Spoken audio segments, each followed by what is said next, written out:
다스는 나의 신앙일기 TV 데일리 큐티 나무향기입니다. 오늘은 여호수아 2장 8절에서 14절을 묵상하겠습니다. 또 그들이 눕기 전에 라합이 주붕에 올라가서 그들에게 이르러 말하되 여호와께서 이 땅을 너희에게 주신 줄을 내가 아노라.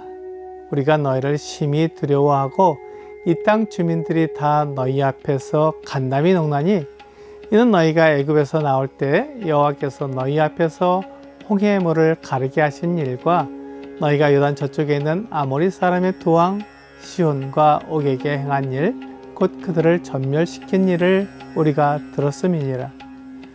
우리가 듣자 곧 마음이 녹았고 너희로 말미암아 사람이 정신을 잃었나니 너희의 하나님 여호와는 위로는 하늘에서도 아래로는 땅에서도 하나님이시니라. 그러므로 이제 정하노니 내가 너희를 선대하였은즉 너희도 내 아버지의 집을 선대하도록 여호와로 내게 맹세하고 내게 증표를 내라. 그리고 나의 부모와 나의 남녀 형제와 그들에게 속한 모든 사람을 살려주어 우리 목숨을 죽음에서 건져내라. 그 사람들이 그에게 이르되 내가 우리의 이 일을 누설하지 아니하면 우리의 목숨으로 너희를 대신할 것이요 여호와께서 우리에게 이 땅을 주실 때에는 인자하고 진실하게 너를 대우하리라. 라합은 정탐꾼들에게 그가 왜 그들을 잘 대해 주는지 그 이유를 말해 주었습니다. 가나안 거민들은 이스라엘이 애굽에서 나온 것과 요단 동편의 두 왕 시온과 옥에 대해 이스라엘이 한 일을 알고 있었습니다. 이스라엘이 홍해를 건넌 것은 하나님의 특별한 일이며 그렇게 홍해를 건널 수 있는 민족이 없다는 것을 가나안 거민들이 알고 있었던 것입니다.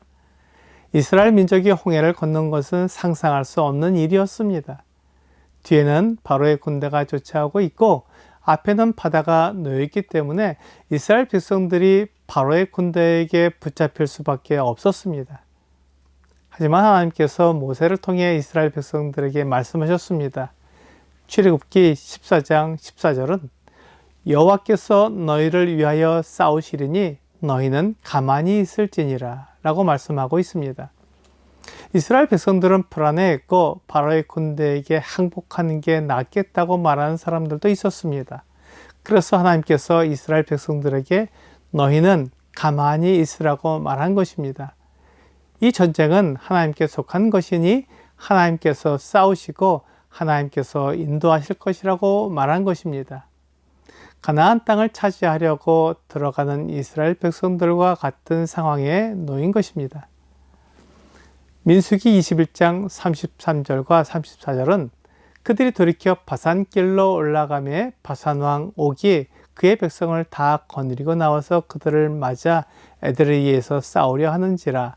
여호와께서 모세에게 이르시되 그를 두려워하지 말라. 내가 그와 그의 백성과 그의 땅을 내 손에 넘겼나니 너는 헤스본에 거주하던 아모리인의 왕 시온에게 행한 것 같이 그에게도 행할지니라 라고 말씀하고 있습니다.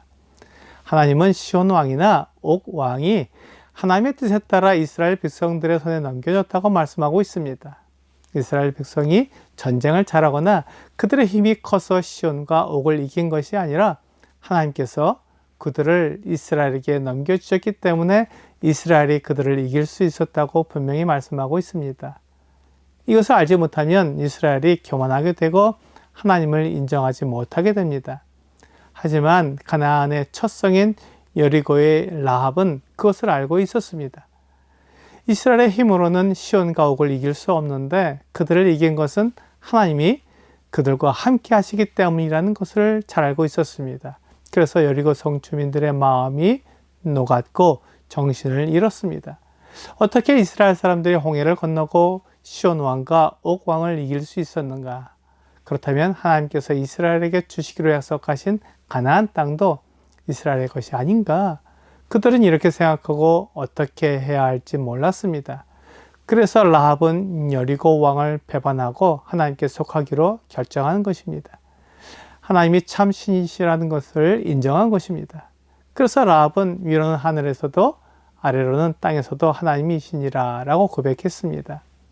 가나안 사람들은 많은 우상을 숭배했지만 그 우상들은 사람이 만든 것이고 하나님만이 하늘과 땅에서 참 신이 되신다고 고백한 것입니다. 라합은 이스라엘 정탐꾼들을 숨겨주고 그들을 보호한 이유가 바로 이것입니다.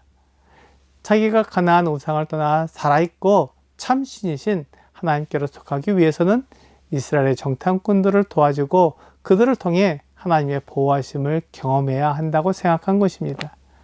라합이 이스라엘 정탐꾼들을 도와주기 시작한 순간 그는 이제 더 이상 가나안 사람이 아니라 이스라엘 사람이 되었습니다. 그는 가나안의 우상에 속한 사람이 아니라 하나님께 속한 사람이 되었습니다. 그렇기 때문에 이스라엘의 정탐꾼들은 그를 보호해야 했습니다. 그래서 라합의 집에 속한 사람들은 다 이스라엘에 속한 사람으로 간주하여 그들을 살려줄 것을 약속했습니다. 이방신을 버리고 하나님께로 돌아온 사람은 누구든지 하나님께서 보호하십니다. 그리고 하나님께 속한 사람들의 보호와 인도를 받습니다. 이것은 이스라엘이나 교회나 마찬가지입니다.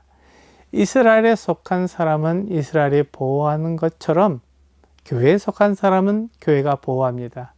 이 일을 위해 이스라엘의 정탐꾼들은 우리의 목숨으로 너희를 대신할 것이요 라고 약속했습니다. 라합과 그의 가족들은 이스라엘 정탐꾼들의 목숨으로 보호될 것입니다. 이와 같이 성도들은 존귀한 자들입니다. 시편 16편 3절은 땅에 있는 성도들은 존귀한 자들이니 나의 모든 즐거움이 그들에게 있었다 라고 말씀하고 있습니다. 하나님께서 성도들을 존귀하게 대하시는 것처럼 우리도 성도들을 소중하게 여겨야 할 것입니다. 오늘의 적용 질문을 보겠습니다. 내가 소홀하게 여기는 성도들은 없나요? 혹시 소홀하게 여긴 성도들이 있다면 그를 선대하기 위해 할 수 있는 일은 어떤 것이 있을까요? 사람은 외모를 봅니다. 그래서 나보다 못한 사람을 무시하는 경향이 있습니다.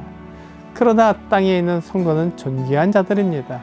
하나님께서 땅에 있는 성도를 그렇게 여기시는 것처럼 우리도 어떠한 형편, 어떠한 상황에 있는 성도라도 소중하게 여겨야 합니다.